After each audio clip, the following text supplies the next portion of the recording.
when you look at Inter right now, they're top of the league. This game for me wasn't about how Inter are going to play or style of play. We know what Inter are. We've known what Inter are for a very long time. They haven't diverted from the foundation that they've built with this football club. This was, for me, getting the result by any means necessary. And they did that. They found a way to finally get a result over one of the top 6 or top 4, however you want to categorize it. Did you agree with the performance aspect? I don't think terrible. I don't think upper man, they got worse. I don't think the performance was that bad, because the most important thing was to get the win and keep that lead in Serie A. They did that. And I thought DeMarco had a great game, just to go with the breakdown that you gave on him for the cross that he put in for that second goal. Good to have you with us, by the way. If you're joining us on YouTube, welcome along. Everyone, where do you fall on this, Marco, between the two? Yeah, I understand the take from Grella, because if you think about that, Inter had one extra man for 45 minutes. I did learn more about Juventus than I did about Inter. I mean, the resilience that Juventus showed, to me, was unbelievable. The character that they could fight in these moments, the fact that they got the game back tie 2-2, and we'll talk about the red card, that none of us agree with it being a red card. But I do agree with Nigel in the sense that Inter had to find a way to get this done. And it is the bench that's the difference this year for Inter and Christian Chivu. And it's hard to not be happy for them in that moment, because it's the two guys that he decided on. It's Francesco Pio Esposito, who's a player that we were looking over. Inter was going to go sign some big center forward. Chivu said, hold on, I work with this guy in the youth team. Let's put him in. He is a threat in and of itself. The fact that you could put this man onto the pitch, you whip crosses in games where things are not going your way, he's an outlet. That has to be said. I love it. And then Zieliński. Zieliński is also the story of Christian Chivu. He himself said, I was third choice under Simone Inzaghi. He was not considered by his last coach. He's become a different player. He is one of the best players for Inter so far this season. I do understand, Grella, what you mean by that, because I have some question marks on the way that they manage the match. But to finally overcome that hump of winning the big games, I think is the most important thing. The reality situation is you play at home. You're the best team. You scored 57 goals. You scored 16 more than Juventus, who scored the second most goals. You had the lead. You squandered the lead, right? You have a man up, but where you should actually be a man down. You have a man up. You come on the second half, you get another lead, and then you concede another goal to Juventus, a 10-man Juventus. Where is in an Italian team as good as Inter are, as more dominating they are, the depth that they have as well? Keep the football. You control the tempo of the game. You slow it down. You take the zing out of the game. You hit on the counter. You end the game. At the end of the game, when there's 1 minute left, you protect the football. You protect the football. You go to the corners. You go like you're going to attack. You come back. You pass the ball around. You kill the game off. When you see exciting games like that, usually means something's wrong in Italy. But in the past, you said Inter's toothless. They can't get over the line. Today, they did get over the line. But if you're Lautaro Martinez today, you come off the field today, do you think you played well? If you're Thuram, do you think you played well? But it's not about the individual. You're making about the individual. This is about Inter leading Serie A. You go to 10-man Juventus. Yeah, but it doesn't matter, because they can't score against Cagliari. Do you know what, though? The thing is, Grella, as well, is you're minimizing. This is a derby d'Italia. This is a derby game with the passion of both sides. That plays a part. This isn't just an average game. This is a derby with a lot of rivalry, a lot of hatred between the two. You've played in derby games yourself in England. You know there's a different atmosphere when it comes to such a fierce rivalry between two teams. So for me, I understand what you're saying in this performance, maybe one or two individuals, but it's about the team. They got over that hump, because I guarantee you everyone's talking to say Inter are great, but when it comes to playing the big boys, they struggle. So that is still in there mentally in the dressing room. It was all about just getting over that hump. They did. Lucky for them they did, because if they didn't,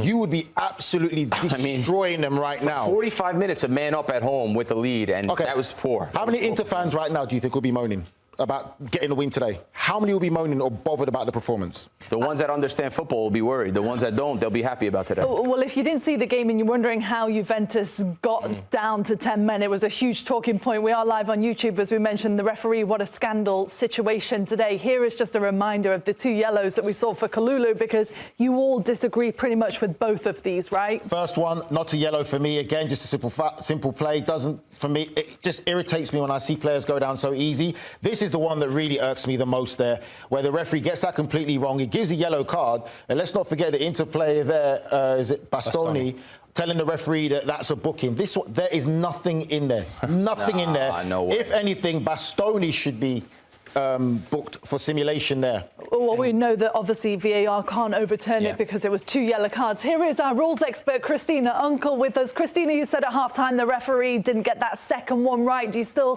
feel the same way after a review on this one?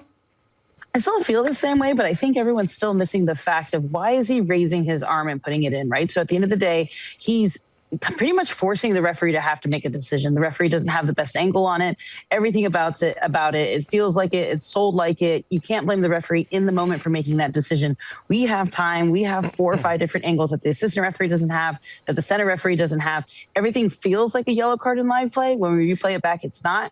But then it goes back to the same thing. Why is he putting himself in a situation to force the referee to have to make that decision, whether it's yellow or not? So I don't agree with it on taking a look at review, but I can see why the referee called it at that moment. But we also have to put the conversation back on the player.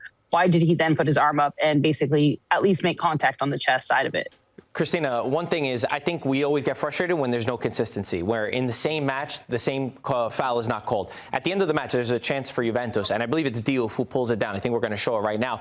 If that's a yellow card and a foul, how is this one in the end not given as the same? I think we're going to see it here. Yeah, it comes at a tail end of this play. Who pulls down Boga there when Boga chests the ball in the second phase of play right here. Chest it past him. Jufrey pulls him right edge of the box. There's more contact there. There is. Foul. And the referee's got a good vision of that. This is a foul, Christina? right? Yeah, so there is definitely more contact in that one, right? And so then the conversation is like, does he have the possession of play? The other one, we're talking about a quick counterattack, ball's at his feet. He has possession here. He plays the ball in. And this is where kind of we go back and forth and we can make that argument about are these going to be yellows or are these going to be not, right? If he had not given this yellow card, but let's say he didn't give the yellow card previously, he doesn't give a yellow card here, we're not having a conversation about it now. But because he gave that yellow card earlier when there was less contact, now we're looking at this one saying he had set that threshold here. So I'm with you, Marco, in the sense of the consistency and where we set the bar. Then we have this expectation that anything above and beyond that should be given on that one. So this one, let's say we would take that first play away. I would say no on this one. But when you take it and you compare it literally right next to the one that was given before, that's where you get these arguments from. Fair enough. Now, Christina, on that referee's performance today, if we gave him a grade out of 10 and 10 being fantastic and obviously 1 being absolutely poor, I would grade the referee today's performance a 3. What would you give the referee? How does he get a 3? I think Grella had like a -5 on him, but I would probably go with the 5, right? This isn't an easy game. There's a lot that this game gives to you that isn't just natural refereeing. It's a lot of management, as you guys say. There's a lot of embellishment that's going on. So that's why I give the referee 5, because some of those decisions there were decisions that aren't natural phases of play, but you're dealing with those kinds of emotions and keeping that consistency. But for me, even the man management, I got him at a 5. Well, wait, what's Grella give him? Don't worry about it. Grella's still trying to cool down. Let's let him cool down. Show up the amount of fingers that you would give him. Go on. Go on. All right. Thank God he chose that finger. Just for showing up. Actually being on the Showing up on pitch. time. I have one more question for you, because we have this discussion all the time, and we know as players, right, when we have a good referee that's very firm with the decisions that he wants to make, we know instantly as players how to respond. Okay, this referee's not going to mess around. He's going to let a lot go. How would you help get rid of embezzlement in the game right now, with too many players now diving and making it very difficult for referees? How do referees put a stop to diving in the game and players going down easily? No, you hit in the head. Like, these are the clips that we go back into referee camps on the weekends, right? And it's a point of emphasis that's putting on it. So one, the work has to happen off the field. It has to happen with the league. It has to happen with those conversations. And then the punishments after the game of saying the league is going to self-impose a fine or a penalty on them. And that's usually a monetary penalty because of the embellishment that was not caught in the game. That starts to help eliminate it during the game. Not always, but at the end of the day, then if you see these referees, and honestly, some of these individuals start getting what we call an MO, right? Modus operandi, where you're kind of expecting that their contact is to be that embellishment, and then it works against them. So it's just those officials kind of keeping that frame hard. And like you said, making those decisions, and probably making those decisions in more of the game critical penalty area kind of decisions, game decisions that change the outcome of the game, and probably being a bit more confident saying, I'm going to want to see more on it than just calling it. And if VAR brings me in, sure, fine, bring it. VAR brings me in, but my on-field decision is going to make me have to have more of a contact or more of a play for me to make that decision. Yeah, I just want to clear up. I wanted to say embellishment, not embezzlement. Sorry. Okay, fair enough. My bad. Christina, I have something for you as well. We saw Antonio Conte earlier this week say that it's a really bad year for Italian referees. Where would you rank the Italian referees amongst the other top 5 leagues in Europe? Are they at the bottom of the list? Would you agree with that? Are they at the top? I wouldn't agree with that. And you know what? If you ask every single league, if you ask Premier League, right, they're going to say the referees are having a horrendous year. So everyone thinks that everyone at MLS says that they have a horrendous year. So I don't think it's that. I do think that the fouls have gone from how we've been covering a Serie A over the years, have become a little bit more, I would say, sensitive or a little bit less in substance than what we're giving. So I think we do need to move the pendulum a little bit more in expecting more contact to be happen before we send it down for VAR. But they're not the only ones experiencing it every single year. The pendulum swings a little bit here, a little bit there. But I think overall, and then you got to remember the culture of Serie A, right? It is a lot more, I'm going to use the word dramatic and emotional, right? And there's more emotions that go through, right? The referee doing this all the time would not fly here in Major League Soccer. Yet in Serie A, you can do this to a player and it works. So I wouldn't agree that they're horrendous in any way. I just think it's a season, it's a year, and there's always an excuse to blame things on referees at times. We're not dramatic. Yeah, Grella, stop doing this to me when the camera's off. Stop doing that to me. This is how we share love. Christina, my question is, I feel bad sometimes for the referees. Like, the referee had a poor performance today, but I feel bad for him because I understand the one where Kalulu puts his arm up in full speed. That's got to look like he's stopping the counterattack, and that's got to look like a second yellow. I understand that. But I think, is there a possibility at the end of the year or in moving in the future that they can change the rules of the way they use the VAR? They could change the rules that the referees see certain fouls, because if they go back and look at that one, I think it's clear that they pull it back, and then the game gets, because up to about 42 minutes, that's when the red card came. Up to 42 minutes, we were watching a fantastic game of football. We were watching one of the best games of the year, and two teams really slugging it out, and then this play happens, and it kills the whole game. So I feel bad for referees because I think the technology is putting them in a situation where they can't win.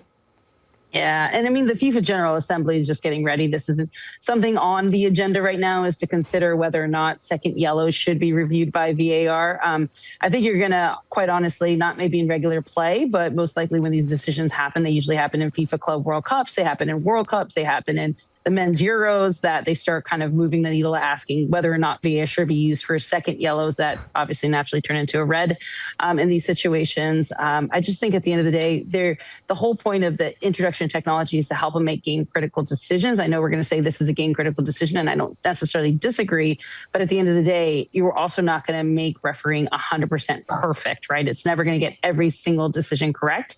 And so there's going to be some of these that are not going to feel that great. But that's just that you have to balance the misuse of the time of the VAR technology and slowing the game down while keeping the game up, and also balancing the appreciation for it. So I don't think it's easy, but I think I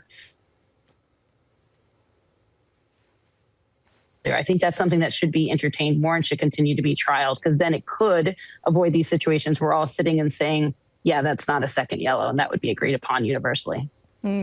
Well said, Christina. Yeah, it does feel like there's a lot more pressure on that second yellow card, knowing that VAR obviously can't step in and overturn it. Thanks so much. We'll see you soon. Thanks, all. So Inter, happy days for them. 8 points clear at the top of the Serie A table. Milan beat Pisa yesterday, and the Rossoneri still have that game in hand, which makes things really interesting, as we mentioned, for the Derby della Madonnina in a couple of weeks. Napoli remain in third place. Juventus creeping up towards them with Roma. And it's Napoli against Roma that we've got to look forward to tomorrow. I think Juventus are going to be frustrated, aren't they, all said and done, because they created so many chances today, and they had 10 men, and they were missing Keffer and Thuram. But look at these. They could, on maybe another day, they would have put a few more away. Yeah, we've been saying that in the games against Atalanta, Cagliari, Lecce. It feels like this is a story. We mentioned it before the match. How many chances Juventus need to score goals? It's an issue. And I want to see if we have any chances of the center forward of Jonathan David in this game, because I'm failing to remember any. This one was a crucial one. That one there should have just swung his leg over for goal. Weston there should have just swung that right, and then someone makes a good save again. Not just one, but then finally he swings his leg at it. But by that time the chance has gone begging there. This one there, just there, open goal. Got the whole goal. Tries to be too cute and too clever. Big chances missed by Juventus, then especially in a derby game like this. You talk about two big giants of Italian football, and with the atmosphere and everything that comes with it. This is later on in the game. They get a Cope Miners chance here. Pio goes and heads them. Actually, they make some contact. That hurts a lot. But Juventus just, they went down a man in the 42nd minute. It never looked like they were down a man, except for like maybe a 15-minute period in the second half where Inter started possessing it and playing it side to side and putting balls in the box. So, but I just thought that Juventus hunt the ball, unbelievable spirit, unbelievable character to go after the game. They never looked like they were down a man, like I said, until that span. And they got hard done by, for sure. They deserve something more from the game. 83rd minute, when Locatelli scores that one, you think, okay, they've got a chance here, but you could see they were so spent at the end of the game for what they put into it. Marco says every week, I'm sure you say this every week, that they have a center forward problem. I think that's clear. Where were the chances from any center forward in this half? But they showed that. Not even holding the ball. Like, the goal comes from, or the chance comes from Jonathan David giving the ball away in big moments. So they have a center forward problem. That's clear as day. But they really put a lot into today's game, and they deserve something more. Inter's backup strikers are better than Juventus' center forwards. Pio Esposito would be a starter at Juventus. The backup strikers of Inter are better than the starting strikers at Inter. That's true. Listen, I agree with Marco. I think Marco makes a fantastic point. And the reality of it is, Juventus know that. You look at their recent January transfer window in the striker. They tried to get Mateta from Crystal Palace. They failed on that one.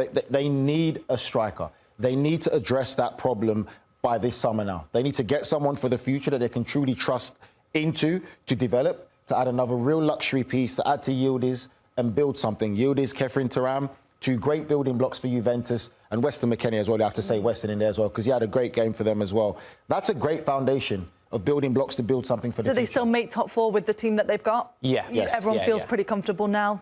Especially what I'm seeing performance-wise from Spalletti, I think so. I think it's top four for sure. Competitive in Italy because Roma's growing. Atalanta is also sneaking up there. We don't know if we're going to get 5 spots yet. It'll be decisive this week in Champions League. But I still think Juventus will be top 4. Obviously, you mentioned Mateta. Do you think Spalletti has somebody in mind? Because Vlahovic has been the big frustration, hasn't he? And not only Vlahovic, but the amount of money that Juventus have spent on strikers over the last 4 seasons, and none of them to come to fruition. This one has to be right for them. Sorry, go on. Yeah, I think for me, Mateta is, I maybe see him scoring goals. Is he the old Juventus of really having that real rounded jaw?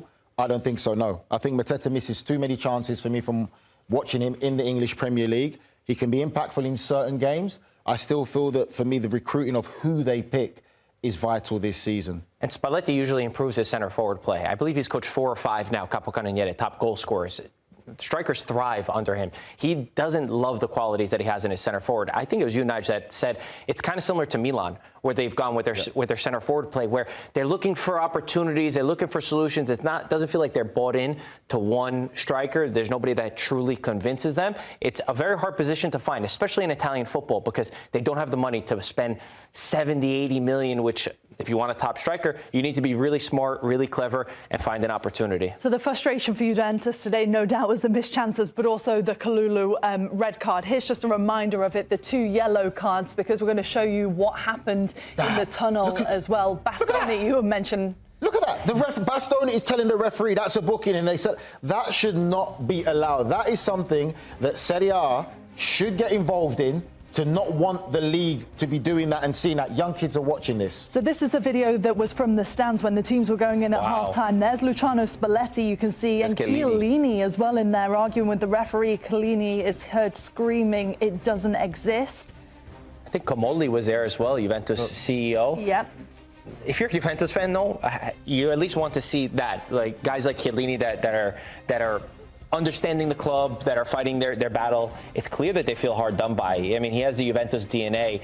He's played in this match. He's felt these battles before. I understand his frustration. Maybe it's technically not the best way that you're supposed to take it out, but I do understand him being... You only want your manager to handle that. Your manager should be the one that's doing that. I understand Chiellini, but no, just, step back, go back under the tunnel where cameras can't film that. I understand the frustration. Like I said, I don't agree with it. I think it could have been a different result if it was 11v11. But I think that should have been handled differently. What about the poll here, Grella? Second yellow card review, question mark. 84% of you on YouTube think, yes, it should be reviewable. 16% say no. I think the one caveat to that is we know how much time it takes to review things. If we add in this new layer, is it going to be changing? It shouldn't take that time. It's the VAR, the referees in there should be able to see, OK, quick, no, Grella, you got that wrong. It doesn't take that long. The world saw it. I never understand this either. We all saw it in 10 seconds. We were like, no, move on, not a... We all lost today. The neutral fan lost today because we had, like I said, 42 minutes, one of the best games of the season.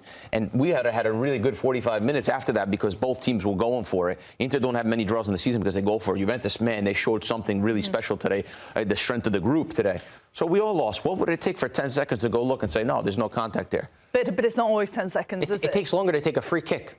you see how long they take a free kick, how much they line up for? I'd rather at least get the call correct. I think that's what we would all want. Or what's the point of having VAR if the VAR referees don't trust each other enough relationship-wise for them to say to the referee, don't book him? They have the cameras there of all the angles where they can see it quickly and say, don't book him, or it's not a booking. Well, why can't they communicate in that way? It's sometimes surprising is that the referee gives the yellow card if they're unsure because of the situation that they can't review it. So when you see a yellow card given in that situation, you think the referee is 100% correct in his decision. Well, he sees the arm go up, and he's at the speed of it, it looks like he drags him down. And I understand what Uncle's saying, why did he put his arm up there? But in the end of the day, he didn't do anything illegal. I think the referees are good. I think the technology is good. I think everybody wants the best for the game. But the triangle of the referees, the technology, and the rules, they need to be more on the same page. Because nobody knows what rule means what in what circumstance, depending on the VAR pictures we're getting.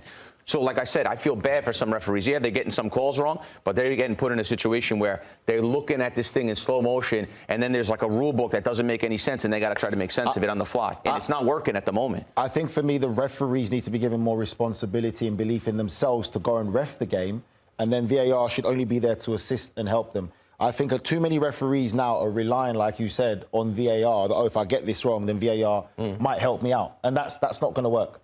Football is not a perfect game. We're trying to make it a perfect game, and now we keep causing ourselves these issues. I think if a referee goes out there, and you've had referees back in England and my time in England, where if we know Marco's refereeing, we could say, oh, he's going to give every little thing. So be careful. So you're more careful the challenges that you go. If it's Poppy, if it's you that's refereeing, and we know you let it go, oh, this is going to be a physical encounter. He's not going to give any cheap free kicks away. She wouldn't Players see anything. know that. She wouldn't see any play. She'd be on her phone the whole time. Here we go. Refereeing the game.